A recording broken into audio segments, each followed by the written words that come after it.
Wie fädelt man eine Nähmaschine korrekt ein? Das zeige ich dir in diesem Video anhand einer neueren und einer älteren Nähmaschine. Zum Schluss zeige ich dir auch, wie du eine Unterspule korrekt aufspulst. Und so viel kann ich verraten. Es gibt einen Grund, weshalb Unterspulen ein Loch darin haben. Hi, ich bin Jenny, gelernte Modedesignerin und Schneiderin und in meinem Kanal So You dreht sich alles ums Thema Nähen. Wenn du auch ganz verrückt nach Nähen bist, abonniere meinen Kanal und drück die Glocke, um als erstes Bescheid zu wissen, wenn ich ein neues Video hochgeladen habe. Also, legen wir los!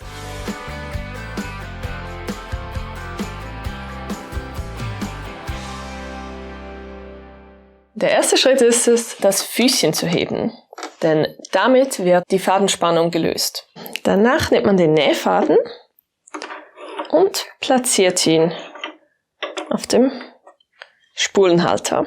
Die meisten Nähmaschinen haben eine Anleitung aufgedruckt, also irgendwie mit Zahlen, Nummer 1, 2, 3, Pfeile, eine Beschriftung, der man folgen kann.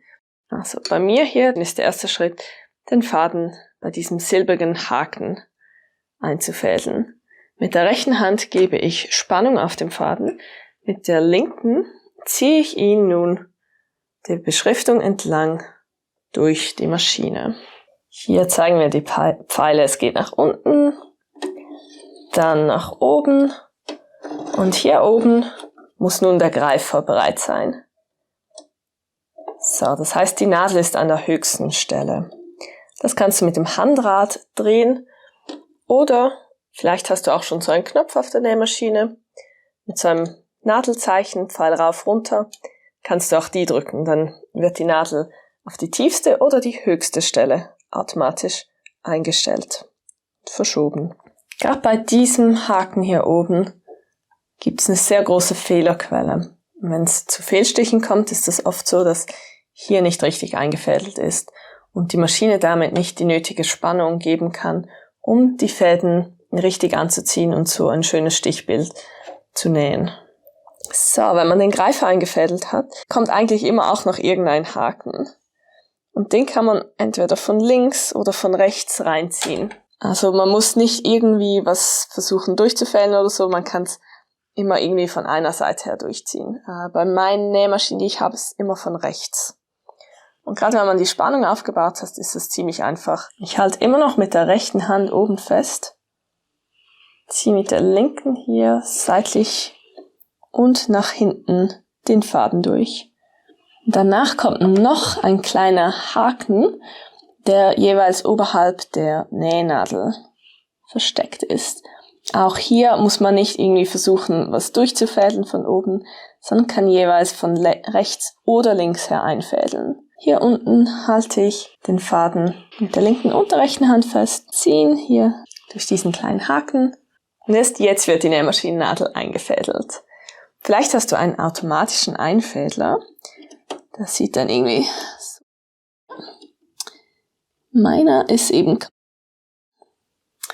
Aber man könnte dann den Faden hier einmal links durchfädeln, einmal rechts, bei zwei so Haken durchziehen, festhalten, ganz leicht festhalten und dann nach oben ziehen lassen.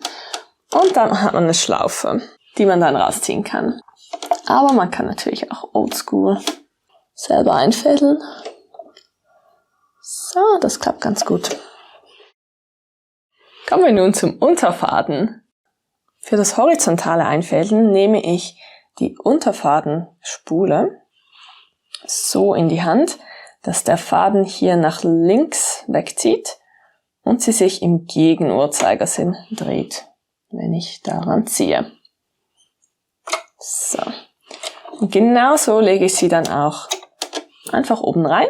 Nochmal zum Kontrollieren, wenn ich hier am Faden ziehe, dreht sich die Spule im Gegenuhrzeigersinn. Da hat es dann jeweils eine Art Haken, wo man es durchziehen muss. Dann nach links oben, hier habe ich einen Pfeil, Kurve machen, nach unten ziehen. Und ich könnte ihn jetzt einfach hier unten durchziehen, nach links weg. Und dann wird der Faden abgeschnitten. Das liegt daran, dass ich jetzt die Klappe einsetzen kann und sofort losnähen. Also man muss bei den Nähmaschinen heutzutage gar nicht mehr unbedingt die Fäden festhalten beim Nähen. Hier bei diesem Haken einfädeln, um die Kurve gehen. Und was ich jetzt mache, ich halte den Oberfaden fest, drehe einmal am Handrad, bis die Nadel wieder an der höchsten Stelle ist.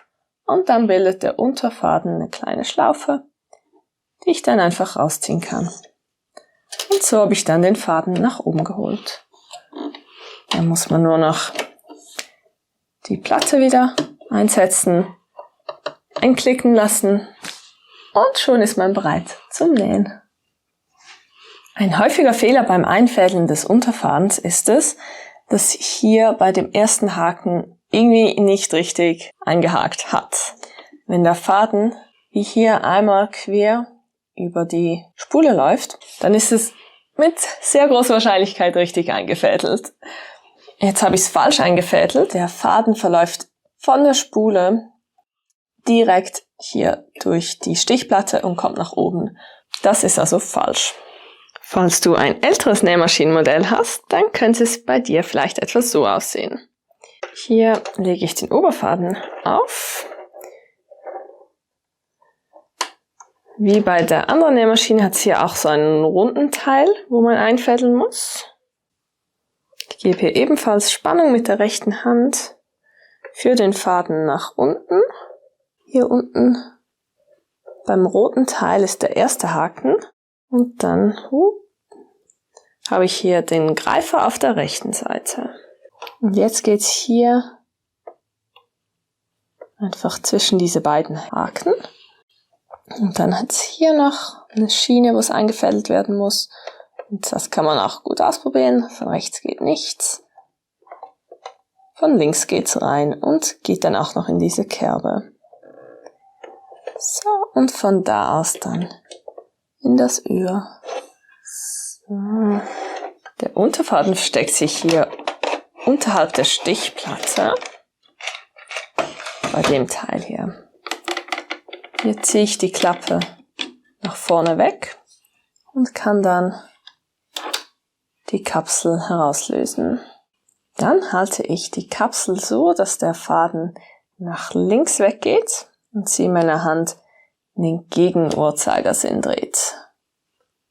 Die Spule. Die Kapsel nehme ich in die Hand, in die rechte und lege die Spule so ein, wie ich sie vorher gerade angeschaut habe. Sie dreht immer noch im Gegenuhrzeigersinn.